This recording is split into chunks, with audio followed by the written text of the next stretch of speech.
এপার বাংলার ইলিশ মাছের ঝোল তো অনেক খেলেন, এবার ওপার বাংলারও কাঁচা ইলিশ মাছের ঝোল খেয়ে দেখুন। প্রথমে গরম তেলে কালিজিরা ফোড়ন দিয়ে বেগুন আর কুমড়োগুলো দিয়ে দিলাম।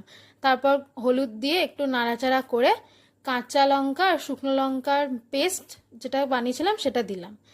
তারপর সেটা একটু নাড়াচাড়া করে নুন চিনি দিলাম।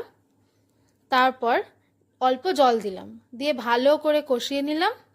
কষানো হয়ে গেলে ঝোলের জন্য বেশি করে জল দিলাম। তারপর কাঁচা ইলিশ মাছের পিসগুলো দিয়ে দিলাম। পিসগুলো দিয়ে ভালো করে ফুটলো কিছুক্ষণ। তারপর চেরা কাঁচা লঙ্কা দিয়ে দিলাম, দিয়ে আরও কিছুক্ষণ ফুটে গেলে ঝোলটা নামিয়ে নিলাম, দিয়ে সার্ভ করে দিলাম। ভালো লাগলে, রেসিপিটা ভালো লাগলে লাইক শেয়ার সাবস্ক্রাইব করতে ভুলবেন না। দেখা হচ্ছে পরের ভিডিওতে, ততক্ষণের জন্য টাটা।